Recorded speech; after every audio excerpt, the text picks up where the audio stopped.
Você é aquilo que você pensa. James Allen e Ricardo S. Marques.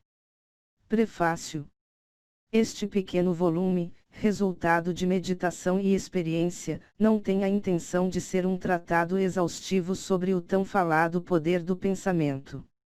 Ele é particularmente sugestivo que explanatório, sendo seu objetivo estimular homens e mulheres à descoberta e percepção da verdade que eles próprios são os construtores de si mesmos, em virtude dos pensamentos que eles escolhem e encorajam, que a mente é o tecelão mestre, tanto da vestimenta interna do caráter como da vestimenta externa da circunstância, e que, como eles podem até aqui ter tecido em ignorância e dor, eles podem agora tecer em esclarecimento e felicidade.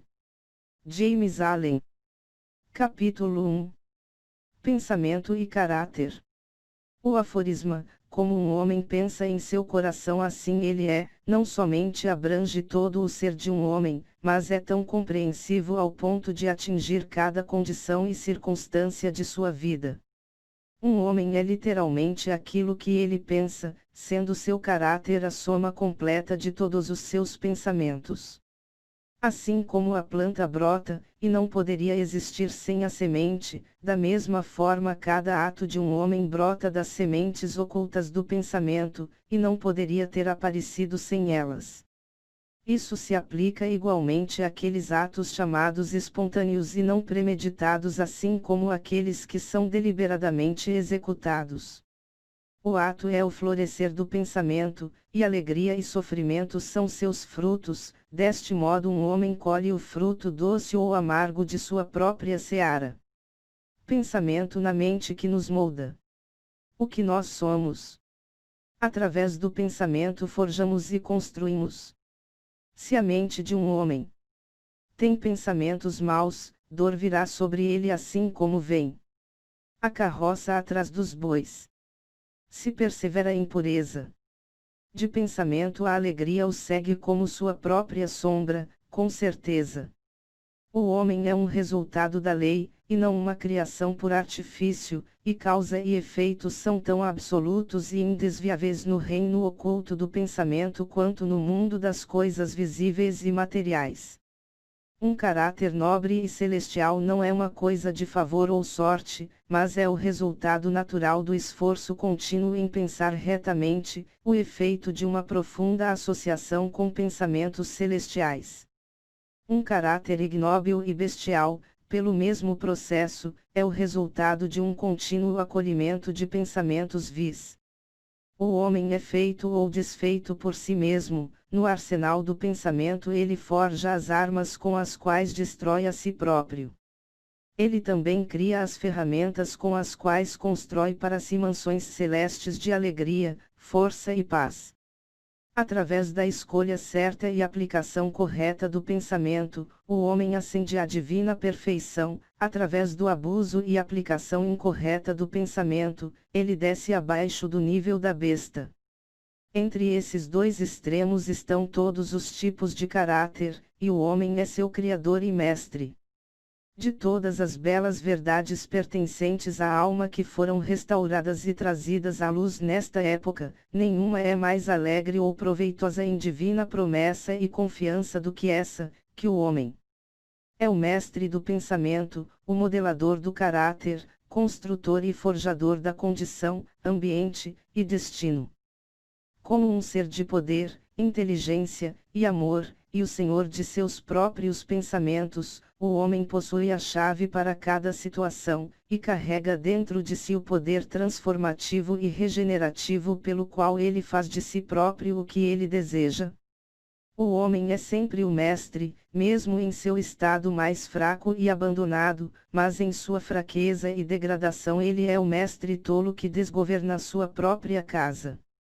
Quando ele começa a refletir sobre sua condição, e a procurar diligentemente pela lei sobre a qual seu ser está estabelecido, ele então torna-se o mestre sábio, dirigindo suas energias com inteligência, e dirigindo seus pensamentos para fins frutíferos. Tal é o mestre consciente, e o homem pode somente assim se tornar descobrindo dentro de si mesmo as leis do pensamento, Tal descoberta é totalmente resultado de aplicação, autoanálise e experiência. Somente através de muita procura e mineração são ouro e diamantes encontrados, e o homem pode encontrar cada verdade conectada com o seu ser se ele cavar fundo dentro da mina de sua alma. E que ele é o criador de seu caráter, o moldador da sua vida, e construtor do seu destino, ele pode provar sem erro, se ele cuidar, controlar, e alterar seus pensamentos, traçando seus efeitos sobre si mesmo, sobre outros, e sobre sua vida e circunstâncias, se ele ligar causa e efeito por meio de prática paciente e investigação, utilizando cada experiência sua, mesmo a mais trivial, como meio de obter conhecimento sobre si mesmo. Nessa direção, como em nenhuma outra, está a lei absoluta que aquele que busca achará e aquele que bate abrir-se-lhe-á, pois somente pela paciência, prática e incessante insistência pode um homem entrar através da porta do templo do conhecimento. Capítulo 2. Efeito do pensamento sobre as circunstâncias. A mente de um homem pode ser comparada a um jardim, que pode ser inteligentemente cultivado ou deixado crescer abandonado, mas se cultivado ou negligenciado, ele deve, e irá, produzir. Se sementes úteis não forem colocadas dentro dele, então uma abundância de sementes inúteis de ervas daninhas irão cair ali dentro, e continuarão a produzir sua espécie. Assim como um jardineiro cultiva seu canteiro, mantendo-o livre de ervas daninhas, e plantando as flores e frutos que ele requer, igualmente pode um homem cultivar o jardim de sua mente, arrancando e jogando fora todos os pensamentos errados, inúteis, e impuros, e cultivando com perfeição as flores e frutos de pensamentos retos, úteis, e puros. Através deste processo, mais cedo ou mais tarde, um homem descobre que ele é o jardineiro mestre de sua alma, o dirigente de sua vida. Ele também revela, dentro de si, as leis do pensamento, e entende com crescente exatidão, como as forças do pensamento e elementos da mente operam na moldagem do seu caráter, circunstâncias, e destino. Pensamento e caráter são um, e como o caráter pode somente manifestar-se e descobrir-se através do ambiente e circunstância, as condições externas da vida de uma pessoa irão sempre estar harmoniosamente relacionadas com o seu estado interno. Isso não significa que as circunstâncias de um homem em um determinado momento são uma indicação de seu caráter completo, mas que aquelas circunstâncias estão intimamente conectadas com algum fator pensamento vital dentro dele que, naquele momento, elas são indispensáveis ao seu desenvolvimento. Cada homem está onde está pela lei do seu ser.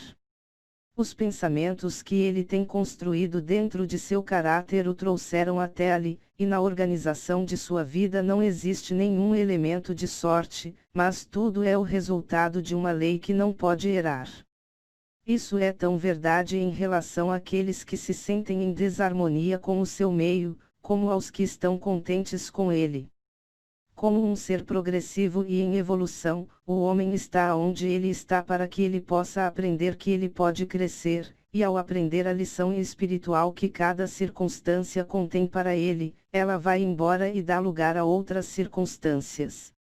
O homem é golpeado pelas circunstâncias enquanto ele pensar que é uma criatura de condições externas. Mas quando ele entende que ele é um poder criativo, e que ele pode comandar o solo oculto e as sementes do seu ser, de onde as circunstâncias brotam, ele então torna-se o legítimo mestre de si próprio.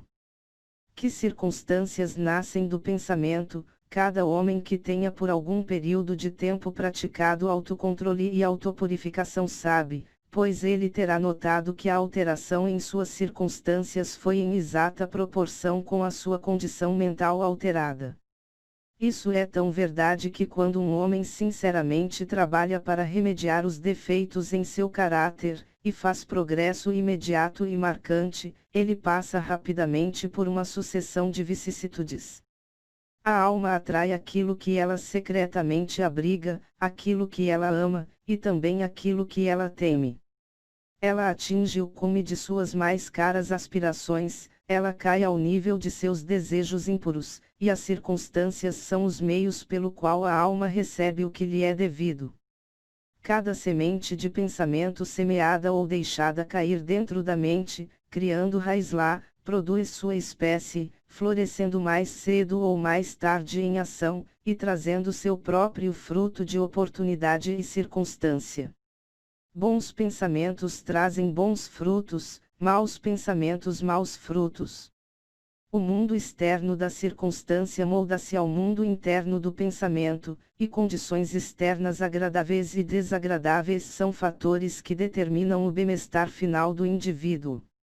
Como o ceifeiro de sua própria colheita, o homem aprende tanto pelo sofrimento como pela felicidade. Seguindo os mais secretos desejos, aspirações, e pensamentos pelos quais ele permite ser dominado, perseguindo imaginações impuras ou firmemente trilhando a estrada de esforços vigorosos e elevados, um homem finalmente chega à fruição e realização nas condições externas de sua vida. As leis de crescimento e ajustamento estão em efeito em todos os lugares. Um homem não vem à destituição ou prisão pela tirania do destino ou circunstância, mas pela trilha de pensamentos vis e desejos baixos. Muito menos um homem de mente pura cai repentinamente na criminalidade pela pressão de qualquer mera força externa. O pensamento criminoso tinha por muito tempo sido secretamente alimentado dentro do coração, e a hora da oportunidade revelou seu poder acumulado. A circunstância não faz o homem, ela o revela a si próprio. Não existem condições como cair no vício e seus respectivos sofrimentos senão por inclinações viciosas, ou ascender à virtude e sua pura felicidade senão pelo cultivo contínuo de aspirações virtuosas. E o homem, portanto, como o senhor e mestre do pensamento, é o construtor de si próprio, o modelador e autor do seu meio. Já ao nascer, a alma é o que ela é, e a cada passo de sua peregrinação terrena ela atrai aquelas combinações de condições que a revelam, que são as reflexões de sua própria pureza e impureza, sua força e fraqueza. Os homens não atraem aquilo que eles querem, mas aquilo que eles são. Seus caprichos, fantasias, e ambições são frustrados a cada passo, mas os seus pensamentos e desejos mais profundos são nutridos com seu próprio alimento, quer seja ele imundo ou limpo. A divindade que molda nossos destinos está dentro de nós mesmos, ela é o nosso próprio eu. O homem é algemado somente por si próprio. Pensamento e ação são os carcereiros do destino, eles aprisionam, sendo mesquinhos. Eles também são os anjos da liberdade, eles libertam, sendo nobres. Não o que ele deseja e pede em oração, é o que o homem consegue, mas aquilo que ele justamente merece. Seus desejos e orações são somente gratificados e respondidos quando eles se harmonizam com seus pensamentos e ações. À luz dessa verdade, o que, então, é o significado de lutar contra as circunstâncias? Isso significa que um homem está continuamente se revoltando contra um efeito exterior, enquanto o tempo inteiro ele está nutrindo e preservando sua causa dentro de seu coração. Essa causa pode tomar a forma de um vício consciente ou uma fraqueza inconsciente, mas seja lá o que for, obstinadamente retarda os esforços de seu portador, e assim clama bem alto por um remédio. Os homens são ansiosos para melhorar suas circunstâncias, mas são indispostos para melhorar a si mesmos. Eles, portanto, permanecem amarrados. O homem que não se afasta da autocrucificação jamais pode falhar em alcançar o objetivo que está em seu coração. Isso é verdade tanto das coisas terrenas como das coisas celestiais. Mesmo um homem cujo único objetivo é conseguir riquezas deve estar preparado para fazer grandes sacrifícios pessoais antes de alcançar seu objetivo, e quanto mais se pode dizer daquele que deseja alcançar uma vida forte e bem equilibrada. Eis aqui um homem que é miseravelmente pobre. Ele é extremamente ansioso para que seu meio e confortos do lar sejam melhorados. Mesmo assim, o tempo inteiro ele foge do seu trabalho, e considera-se justificado em tentar enganar seu empregador, alegando que seu salário é insuficiente. Tal homem não entende os mais simples rudimentos dos princípios que são a base da verdadeira prosperidade. Ele não somente está totalmente incapacitado para sair da sua miséria, mas na realidade, está atraindo para si mesmo uma miséria ainda mais profunda, por enfatizar dentro de si e colocar em prática pensamentos indolentes, enganosos e covardes. Eis aqui um homem rico que é vítima de uma dolorosa e persistente doença que é o resultado de sua guludice. Ele está disposto a gastar grandes quantias de dinheiro para se livrar de sua doença, mas ele não sacrificará seus desejos glutônicos. Ele quer gratificar seu paladar com comidas ricas e não naturais e ainda assim ter uma boa saúde. Tal homem está totalmente incapacitado para ter uma boa saúde, porque ele ainda não aprendeu os primeiros princípios de uma vida saudável. Eis aqui um empregador que adota medidas desonestas para evitar o pagamento de um salário justo, e na esperança de aumentar seu lucro, reduz os salários dos seus funcionários. Tal homem está da mesma forma incapacitado para ter prosperidade. E quando se tornar um fracassado, tanto em relação à reputação como às riquezas, ele põe a culpa nas circunstâncias, não sabendo que ele é o único autor de sua própria condição. Eu apresentei esses 3 casos meramente como uma ilustração da verdade que o homem é a causa, embora quase sempre inconscientemente, de suas circunstâncias. Que, esperando sempre por um bom final, ele está continuamente frustrando sua realização por encorajar pensamentos e desejos que não podem jamais harmonizar-se com aquele fim. Tais casos poderiam ser multiplicados e variados quase interminavelmente, mas isso não é necessário. O leitor pode, se assim decidir, investigar a ação das leis do pensamento em sua própria mente e vida, e até que isso seja feito, meros fatos externos não podem servir como uma base de raciocínio. Circunstâncias, entretanto, são muito complicadas. O pensamento está tão profundamente enraizado, e as condições de felicidade variam tão amplamente com indivíduos, que a condição completa da alma de um homem, embora isso seja conhecido por ele próprio, não pode ser julgada por uma outra pessoa unicamente pelo aspecto externo de sua vida. Um homem pode ser honesto em certas direções, e ainda sofrer privações. Um homem pode ser desonesto em certas direções, e ainda adquirir riquezas. Mas a conclusão geralmente formada que um homem fracassa por causa de sua particular honestidade, e que o outro prospera por causa de sua particular desonestidade, é o resultado de um julgamento superficial, que considera que o homem desonesto é quase totalmente corrupto, enquanto o homem honesto é quase inteiramente virtuoso. À luz de um conhecimento mais profundo e experiência mais abrangente, tal julgamento é errado. O homem desonesto pode ter algumas virtudes admiráveis que o outro não possui, e o homem honesto vícios repulsivos que são ausentes no outro. O homem honesto colhe os bons resultados de seus pensamentos e atos honestos, ele também traz sobre si os sofrimentos que seus vícios produzem. O homem desonesto, da mesma maneira, ceifa seu próprio sofrimento e felicidade. É agradável à vaidade humana acreditar que alguém sofre por causa da sua própria virtude. Mas só depois que um homem tenha extirpado cada pensamento doente, amargo e impuro de sua mente, e lavado cada mancha pecaminosa da sua alma, é que ele está em uma posição para saber e declarar que seus sofrimentos são resultado de suas boas ações, e não de suas más qualidades. E no caminho a esta perfeição suprema, ele terá encontrado em sua mente e vida, a grande lei que é absolutamente justa, e que não pode pagar o bem com o mal, mal com o bem. Portador de tal conhecimento, ele então saberá, olhando para o seu passado de ignorância e cegueira, que sua vida é, e sempre foi, justamente ordenada, e que todas as suas experiências passadas, boas e más, foram o produto equitativo de seu ser não evoluído em evolução. Bons pensamentos e ações jamais podem produzir maus resultados. Maus pensamentos e ações jamais podem produzir bons resultados.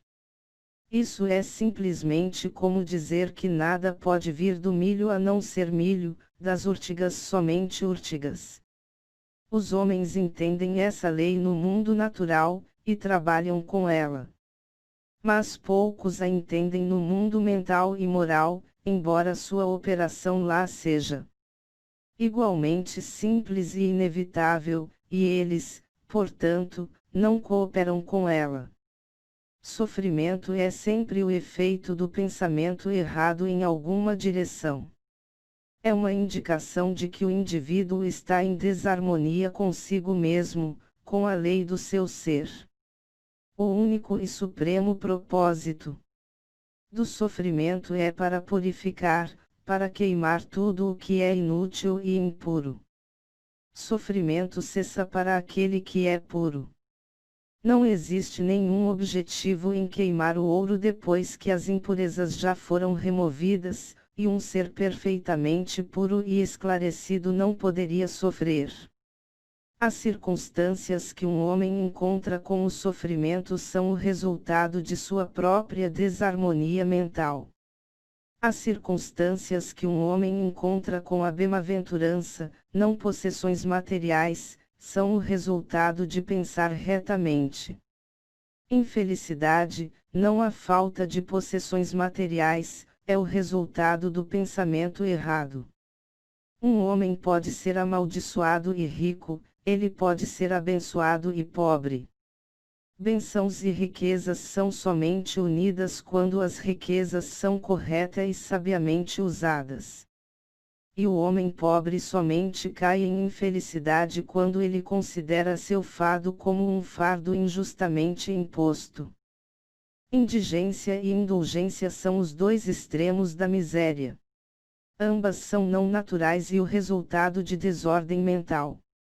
Um homem não está corretamente condicionado até que ele seja feliz, saudável, e um ser próspero.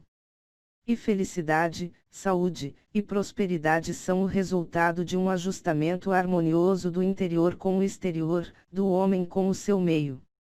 Um homem somente começa a ser um homem quando ele cessa de lamentar-se e condenar-se, e começa a procurar pela justiça oculta que regula a sua vida. E à medida que ele adapta a sua mente a esse elemento regulador, ele cessa de acusar os outros como a causa de sua condição, e constrói a si próprio em pensamentos fortes e nobres. Ele cessa de chutar contra as circunstâncias, mas começa a usá-las como auxílio para o seu mais rápido progresso, e como um meio de descobrir os poderes ocultos e possibilidades dentro de si mesmo. Lei, não confusão, é o princípio dominante no universo. Justiça, não injustiça, é a alma e a substância da vida. E retidão, não corrupção, é a força que molda e faz mover no governo espiritual do mundo. Sendo dessa maneira, o homem tem simplesmente que endireitar-se para compreender que o universo é correto, e durante esse processo de endireitar-se, ele entenderá que ao alterar seus pensamentos em relação às coisas e outras pessoas, as coisas e outras pessoas alterarão da mesma forma em relação a ele. A prova dessa verdade está em cada pessoa, e portanto ela permite fácil investigação através de introspecção sistemática e autoanálise. Deixe um homem radicalmente alterar seus pensamentos, e ele ficará assombrado com a rápida transformação que se efetuará nas condições materiais de sua vida. Os homens imaginam que o pensamento pode ser mantido em segredo, mas não pode. Ele rapidamente cristaliza-se em hábito, e hábito solidifica-se em circunstância. Pensamentos bestiais cristalizam-se em hábitos de embriaguez e sensualidade, que solidificam-se em circunstâncias de destituição e doença. Pensamentos impuros de qualquer natureza cristalizam-se em hábitos nervosos e confusos, que solidificam-se em circunstâncias distrativas e adversas. Pensamentos de medo, dúvida e indecisão cristalizam-se em hábitos fracos, covardes e irresolutos, que solidificam-se em circunstâncias de fracasso, indigência e dependência. Pensamentos preguiçosos cristalizam-se em hábitos de falta de higiene e desonestidade, que solidificam-se em circunstâncias de sujeira e mendicância. Pensamentos odiosos e condenatórios cristalizam-se em hábitos de acusação e violência, que solidificam-se em circunstâncias de ofensa e perseguição. Pensamentos egoístas de qualquer forma cristalizam-se em hábitos de egocentrismo, que solidificam-se em circunstâncias mais ou menos desesperadoras. Por outro lado, pensamentos belos de todos os tipos cristalizam-se em hábitos de gentileza e bondade, que solidificam-se em circunstâncias felizes e radiantes. Pensamentos puros cristalizam-se em hábitos de temperança e autocontrole, que solidifica-se em circunstâncias de repouso e paz. Pensamentos de coragem, autoconfiança e decisão cristalizam-se em hábitos viris, que solidificam-se em circunstâncias de sucesso, plenitude e liberdade. Pensamentos energéticos cristalizam-se em hábitos de limpeza e industriosidade, que solidificam-se em circunstâncias de prazer. Pensamentos amáveis de perdão cristalizam-se em hábitos de gentileza, que solidificam-se em circunstâncias protetoras e preservativas. Pensamentos de amor e altruísmo cristalizam-se em hábitos de esquecer-se de si próprio pelos outros, que solidificam-se em circunstâncias de prosperidade certa e duradoura, e riquezas verdadeiras. A persistência em uma determinada linha de pensamento, seja ela boa ou má, não pode falhar em produzir seus resultados no caráter e circunstâncias. Um homem não pode diretamente escolher suas circunstâncias, mas pode escolher seus pensamentos, e assim indiretamente, ainda que seguramente, moldar suas circunstâncias. A natureza ajuda cada homem para a gratificação dos pensamentos que ele mais encoraja, e oportunidades são apresentadas que irão rapidamente trazer à tona tanto bons como maus pensamentos. Deixe um homem cessar de seus pensamentos pecaminosos, e todo o mundo se suavizará em relação a ele, e estarão prontos para ajudá-lo. Deixe-o por de lado seus pensamentos fracos e doentios, e oportunidades irão jorrar para apoiar suas fortes resoluções. Deixe-o encorajar bons pensamentos, e nenhum mau destino o amarrará à miséria e vergonha. O mundo é seu caleidoscópio, e as combinações variadas de cores que a cada momento sucessivo se apresentam a você, são as imagens estranhamente ajustadas de seus pensamentos em constante movimento. Você será o que deseja ser, deixe o fracasso encontrar seu falso conteúdo naquele mundo pobre, ambiente. Mas o espírito o despreza, e é livre. Ele domina o tempo, ele conquista o espaço, ele intimida aquele arrogante trapaceiro, acaso, e ordena a tirana circunstância. Entregue a coroa, e assuma o lugar do servo. A humana vontade, aquela força invisível, a prole de uma alma imortal, pode abrir caminhos para qualquer meta, embora paredes de granito interfiram. Não seja impaciente com a demora, mas espere como alguém que entende. Quando o espírito acorda e comanda, os deuses estão prontos para obedecer. Capítulo 3. Efeito do pensamento sobre a saúde e o corpo. O corpo é o servo da mente. Ele obedece às operações da mente, sejam elas deliberadamente escolhidas ou automaticamente manifestadas. Ao comando de pensamentos ilícitos o corpo afunda rapidamente em doenças e decadência, ao comando de pensamentos belos e alegres ele torna-se revestido com juventude e beleza. Doença e saúde, como as circunstâncias, estão enraizadas no pensamento.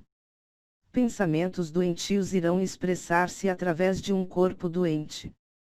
Pensamentos de medo têm sido conhecidos por matar um homem mais rápido do que uma bala, e eles estão continuamente matando milhares de pessoas com certeza, embora menos rapidamente. As pessoas que vivem com medo de doença são as pessoas que ficam doentes. A ansiedade rapidamente desmoraliza o corpo inteiro, e deixa-o aberto para a entrada de doenças, enquanto pensamentos impuros, mesmo que não fisicamente consentidos, irão em breve destruir o sistema nervoso. Pensamentos fortes, puros e felizes edificam o corpo em vigor e graça. O corpo é um delicado e plástico instrumento, que responde prontamente aos pensamentos com o qual ele é afetado, e hábitos do pensamento produzirão seus próprios efeitos, bons ou maus, sobre ele. Os homens continuarão a ter sangue impuro e envenenado enquanto eles propagarem pensamentos sujos. De um coração limpo vem uma vida limpa e um corpo limpo. De uma mente poluída procede uma vida suja em um corpo corrupto. O pensamento é a fonte da ação, vida e manifestação, torne a fonte pura, e tudo será puro. Mudança de dieta não ajudará o homem que não muda seus pensamentos. Quando um homem torna seus pensamentos puros, ele não mais deseja comida impura. Pensamentos limpos criam hábitos limpos. O suposto santo que não lava seu corpo não é um santo. Aquele que fortaleceu e purificou seus pensamentos não precisa considerar o micróbio malévolo. Se você deseja aperfeiçoar seu corpo, guarde a sua mente. Se você deseja renovar seu corpo, embeleze a sua mente. Pensamentos de malícia, inveja, desapontamento, depressão, roubam do corpo sua saúde e graça. Um rosto amargo não surge por acaso, ele é feito de pensamentos amargos. Rugas que desfiguram são desenhadas pela estupidez, cobiça, orgulho. Eu conheço uma mulher de 96 anos de idade que tem o rosto brilhante e inocente como o de uma menina. Eu conheço um homem abaixo da meia-idade cujo rosto é marcado por desarmoniosos contornos. O primeiro é o resultado de uma doce e radiante disposição, o outro é o resultado de luxúria e descontentamento. Assim como você não pode ter uma habitação agradável e saudável a menos que permita que o ar e o brilho do sol entrem livremente dentro dela, da mesma forma um corpo forte e um semblante iluminado, feliz e sereno só podem resultar da livre entrada de pensamentos de alegria e boa vontade e serenidade. No rosto dos mais velhos existem rugas feitas pela simpatia, outros por pensamentos fortes e puros, outros são talhados pela luxúria. Quem não pode distingui-los? Para aqueles que viveram retamente, o envelhecimento é calmo, pacífico, e suavemente harmonioso, como o pôr do sol. Eu visitei recentemente um filósofo no seu leito de morte. Ele não era velho exceto em anos. Ele morreu tão docemente e pacificamente como ele tinha vivido. Não existe médico melhor do que um pensamento alegre para dissipar as doenças do corpo, não existe nenhum confortador que se compare à boa vontade para dispersar as sombras do pesar e do sofrimento. Viver continuamente em pensamentos de má vontade, cinismo, suspeita e inveja, é como estar confinado ao buraco de uma prisão feita por você mesmo. Mas pensar bem de todos, ser alegre com todos, pacientemente aprender para encontrar o bem em todos, tais pensamentos altruísticos são os próprios portais do céu, e viver dia após dia com pensamentos de paz em relação a cada criatura trará paz abundante para quem assim agir. Capítulo 4. Pensamento e propósito. Até que o pensamento esteja ligado com o propósito, não existe nenhuma realização inteligente. A maioria das pessoas permite que o barco do pensamento seja levado pela corrente sobre o oceano da vida.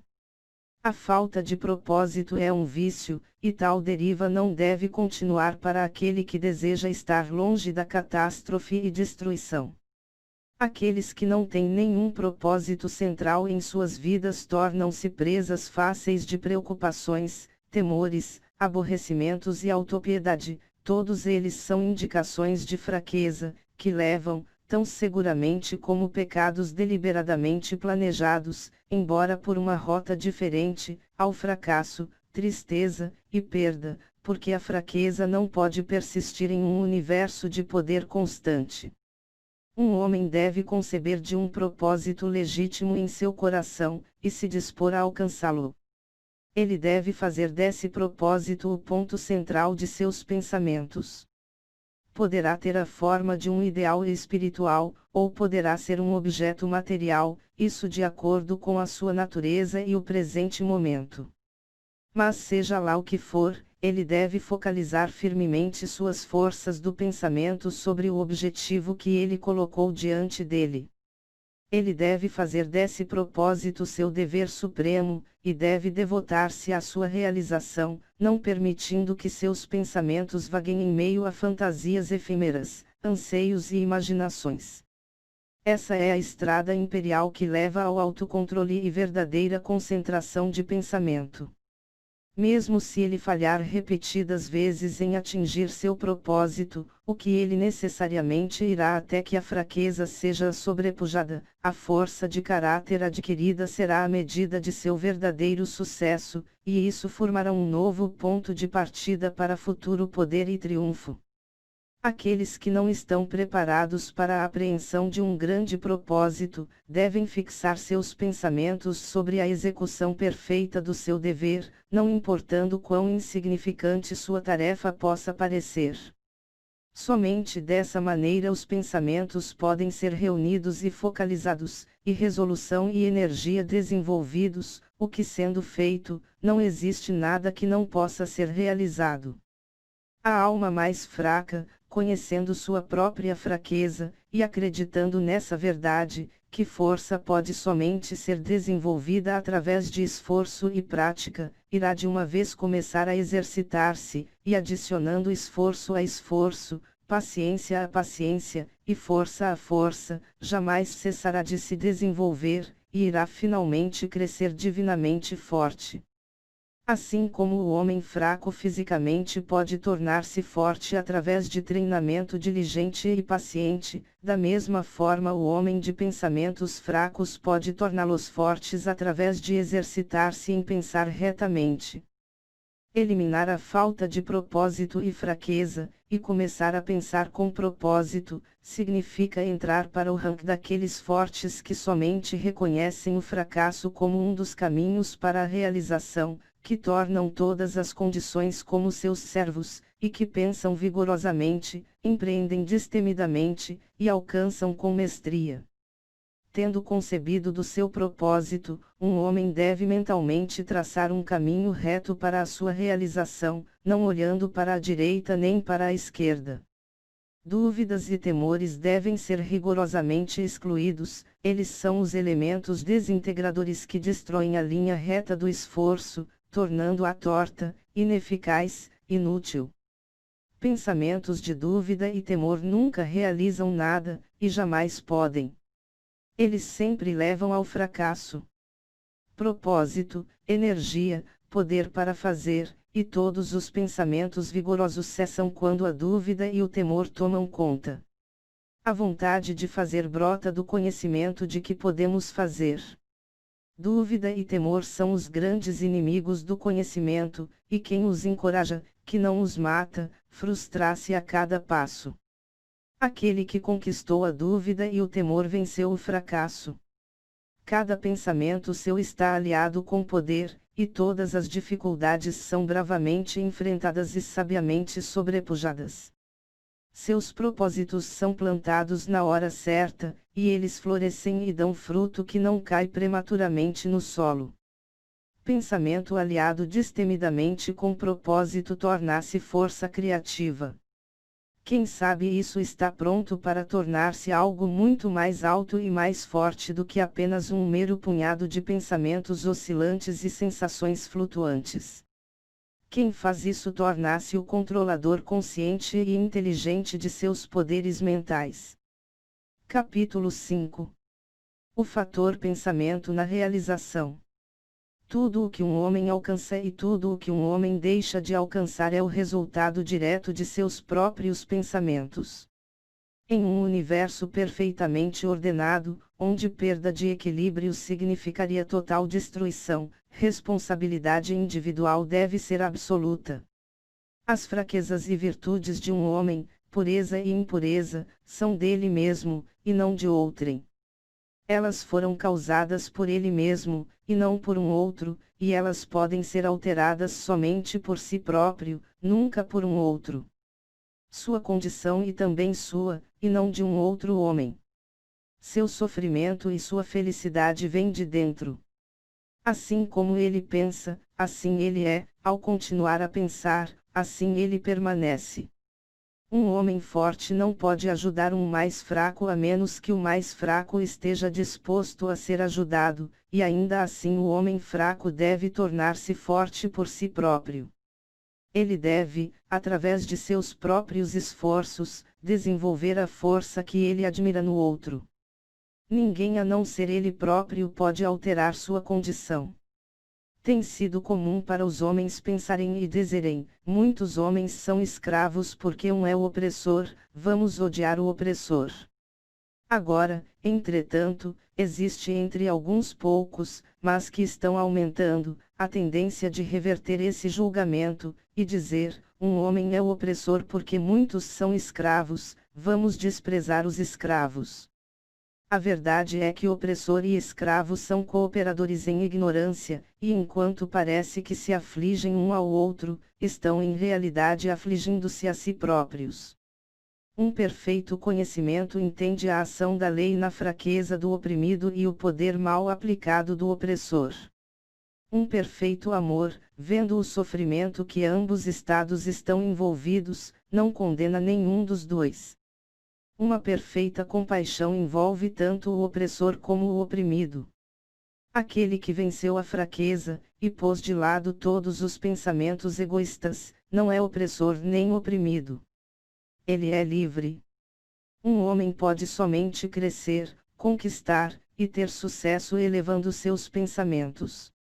Ele pode somente permanecer fraco, caído, e miserável recusando-se a elevar seus pensamentos. Antes que um homem possa atingir qualquer coisa, mesmo coisas materiais, ele deve elevar seus pensamentos acima da indulgência animal escrava. Ele não precisa, para ter sucesso, abandonar toda a animalidade e egoísmo, de nenhuma forma, mas pelo menos uma parte, deve ser sacrificada. Um homem cujo primeiro pensamento é a satisfação animal não pode pensar claramente nem planejar metodicamente. Ele não consegue encontrar e desenvolver seu potencial latente, e falharia em qualquer tarefa. Não tendo começado determinadamente a controlar seus pensamentos, ele não está em uma posição para controlar negócios e adotar responsabilidades sérias. Ele não está apto para agir independentemente e viver sem ajuda. Mas ele está limitado, entretanto, somente pelos pensamentos que ele escolhe. Não pode haver nenhum progresso, nem realização sem sacrifício. O sucesso material de um homem acontecerá na medida em que ele sacrifica seus confusos pensamentos animais, e fixa sua mente no desenvolvimento de seus planos, e no fortalecimento de sua resolução e autoconfiança. E quanto mais alto ele eleva seus pensamentos, quanto mais viril, honrado, e reto ele se torna, maior será o seu sucesso, e mais abençoadas e duradouras suas realizações. O universo não favorece o mesquinho, o desonesto, o viciado, muito embora muitas vezes a mera superfície pareça assim mostrar, ele ajuda o honesto, o magnânimo, o virtuoso. Todos os grandes mestres de todas as épocas assim o declararam em suas variadas formas, e para comprovar e saber isso um homem tem apenas que persistir em tornar-se mais e mais virtuoso elevando seus pensamentos. Realizações intelectuais são o resultado do pensamento consagrado à busca do conhecimento, ou do belo e verdadeiro na vida e na natureza. Tais realizações podem estar algumas vezes conectadas com a vaidade e a ambição, mas elas não são o resultado daquelas características. Elas são a consequência natural de longo e árduo esforço, e de pensamentos puros e altruístas. Realizações espirituais são a consumação de sagradas aspirações. Aquele que vive constantemente na concepção de pensamentos elevados e nobres, que habita sobre tudo o que é puro e altruísta, irá, tão certamente como o sol atinge seu zênite e a lua sua aparência completa, tornar-se sábio e nobre em caráter, e alcançará uma posição de influência e bonança.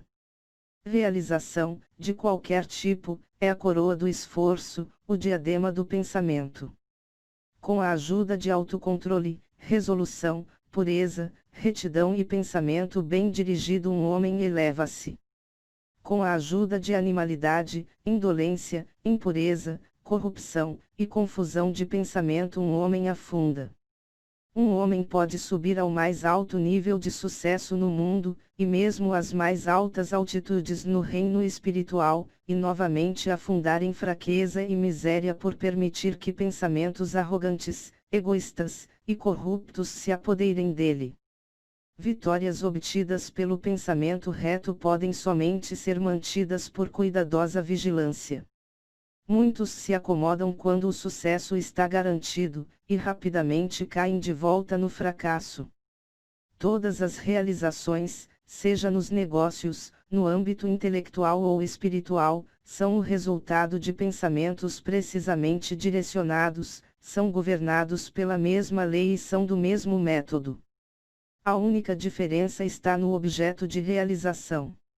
Aquele que deseja realizar pouco deve sacrificar pouco. Aquele que deseja realizar muito deve sacrificar muito.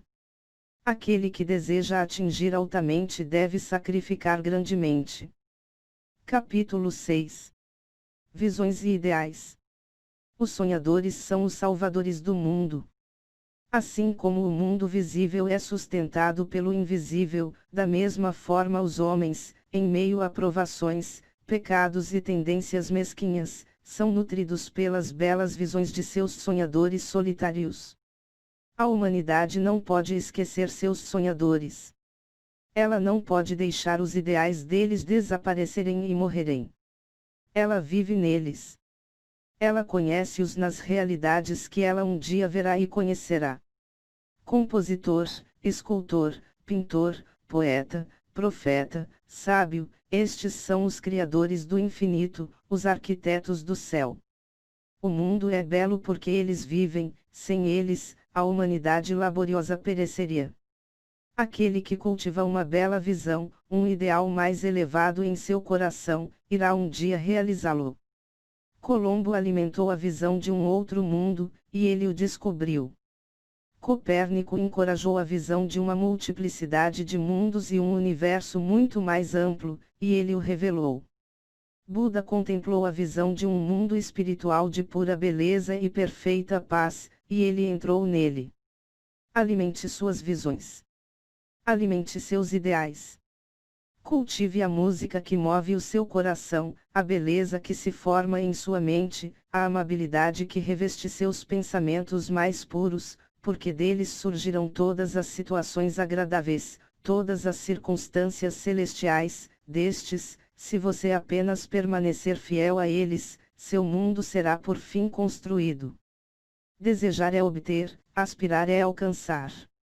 Deveriam os desejos mais baixos de um homem receber a medida completa de gratificação, e suas aspirações mais puras perecerem por falta de sustento. Esta não é a lei. Tal condição de coisas jamais pode obter, pedir e recebereis. Sonhe sonhos elevados, e assim como você sonha, assim você se tornará.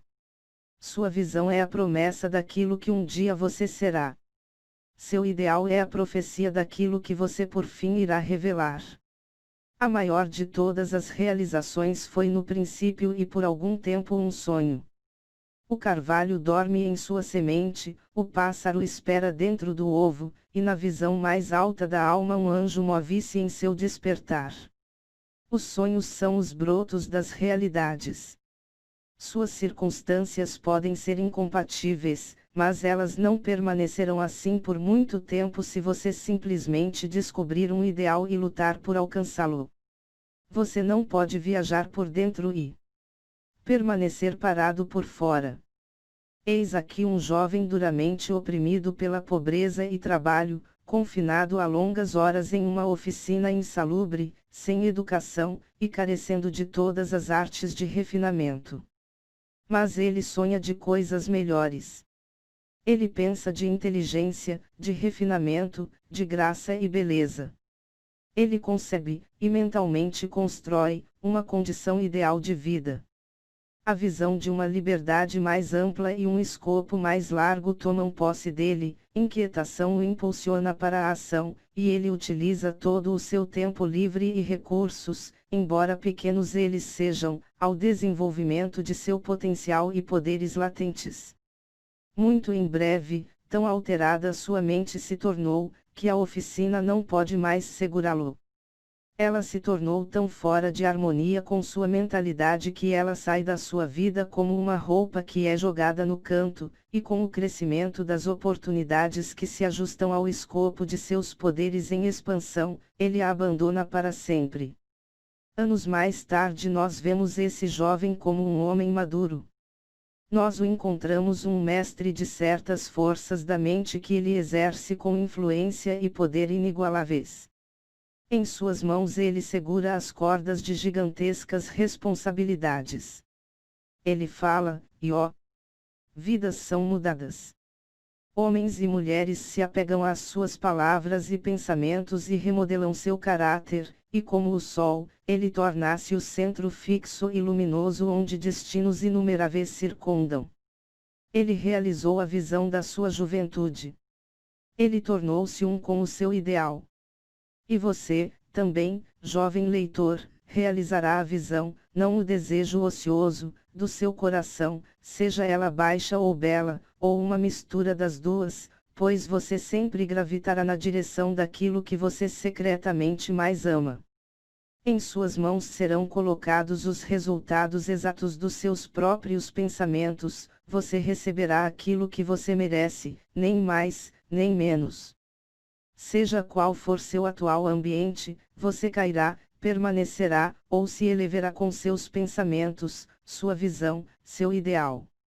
Você se tornará tão pequeno quanto seu desejo controlador, tão grande quanto sua aspiração dominante. Nas belas palavras de Stanton Kirkhope, você pode estar trabalhando no seu escritório, e de repente você andará para fora da porta que por tanto tempo pareceu a barreira dos seus ideais, e se encontrará diante de uma audiência, a pena ainda atrás da orelha, as manchas de tinta ainda nos seus dedos, e ali então derramará a torrente de sua inspiração. Você pode estar pastoreando ovelhas, e você se desviará para a cidade, bucólico e de boca aberta. Vagará sob a intrépida orientação do Espírito para a oficina do Mestre, e depois de algum tempo ele dirá: eu não tenho mais nada para ensinar-te. E agora você se tornou o Mestre, que recentemente sonhava de grandes coisas enquanto pastoreava ovelhas. Largue a serra e a plana e tome sobre si a regeneração do mundo. O irrefletido, o ignorante, e o indolente, vendo somente os efeitos aparentes das coisas e não as coisas em si, falam de sorte, de destino, e acaso. Vendo um homem tornar-se rico, eles dizem, quanta sorte ele tem. Observando um outro tornar-se intelectualizado, eles exclamam, quão favorecido ele é. E notando a santidade de caráter e ampla influência de um outro, eles comentam como a sorte o ajuda a cada passo. Eles não veem as provações, fracassos e lutas que esses homens voluntariamente encontraram para ganhar sua experiência. Eles desconhecem os sacrifícios que eles fizeram, os esforços destemidos que eles desenvolveram, a fé que eles exerceram, para que pudessem sobrepujar o então aparente insuperável, e realizar a visão de seu coração. Eles não sabem da escuridão e angústia, eles somente veem a luz e alegria, e chamam isso de sorte, não vendo a longa e árdua jornada, mas somente contemplam a agradável distinção, e chamam isso de boa fortuna, não entendem o processo, mas percebem somente o resultado, e chamam isso de acaso. Em todos os assuntos humanos existem esforços, e existem resultados, e a força do esforço é a medida do resultado. Não o acaso. Dons poderes, possessões materiais, intelectuais, e espirituais são frutos do esforço. São pensamentos terminados, objetivos alcançados, visões realizadas. A visão que você glorifica em sua mente, o ideal que você entroniza em seu coração, através deles você construirá sua vida, isso você se tornará. Capítulo 7. Serenidade. A tranquilidade de mente é uma das mais belas joias da sabedoria. É o resultado de longo e paciente esforço em autocontrole. Sua presença é uma indicação de experiência madura, e de um conhecimento bem pouco comum das leis e operações do pensamento. Um homem torna-se calmo à medida que ele entende a si próprio como um ser que se eleva através do pensamento, pois tal conhecimento necessita o entendimento dos outros como resultado do pensamento. Ao desenvolver um entendimento correto, e ver mais e mais claramente as relações internas das coisas pela ação da causa e efeito, ele cessa de se afobar e de se irritar, de se preocupar e de se lamentar, e permanece equilibrado, constante, sereno. O homem calmo, tendo aprendido a governar a si próprio, sabe como adaptar-se aos outros, e eles, em retorno, reverenciam sua força espiritual, e sentem que podem aprender com ele e confiar nele. Quanto mais tranquilo um homem se torna, maior é o seu sucesso, sua influência, seu poder para o bem. Mesmo o empreendedor comum notará que a prosperidade do seu negócio aumenta quando ele passa a desenvolver um maior autocontrole e tranquilidade, pois as pessoas sempre preferirão negociar com um homem cujo comportamento é vigorosamente uniforme. O homem forte e calmo é sempre amado e reverenciado. Ele é como uma árvore que dá sombra em uma terra árida, ou como uma rocha acolhedora em meio a uma tempestade. Quem não ama uma pessoa de coração tranquilo, de temperamento doce, equilibrada em todas as coisas? Não importa se chove ou se faz sol, ou que qualquer mudança ocorra para os possuidores dessas bênçãos, pois eles são sempre doces, serenos, e calmos. Esse raro equilíbrio de caráter é a última lição da cultura, é o florescer da vida, o frutificar da alma. Tão precioso como a sabedoria, mais desejável do que ouro, sim, mais do que o fino ouro. Quão insignificante a mera busca do dinheiro parece em comparação com uma vida serena, uma vida que habita no oceano da verdade, abaixo das ondas, além do alcance das tempestades, em eterna calma. Quantas pessoas conhecemos que amargam suas vidas, que arruinam tudo o que é doce e belo com temperamentos explosivos, que destroem seu equilíbrio de caráter, e envenenam seu próprio sangue.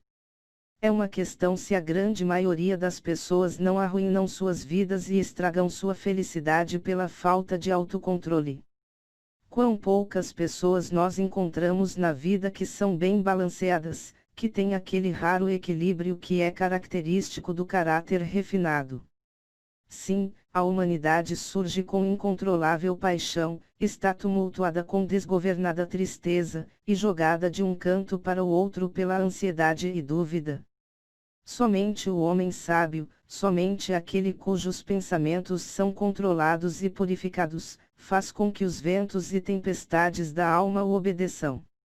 Almas sacudidas pela tempestade, aonde quer que estiverdes, sob quaisquer condições em que vives, sabei disto: no oceano da vida as ilhas que abençoam estão sorrindo, e as costas ensolaradas do vosso ideal esperam a vossa chegada.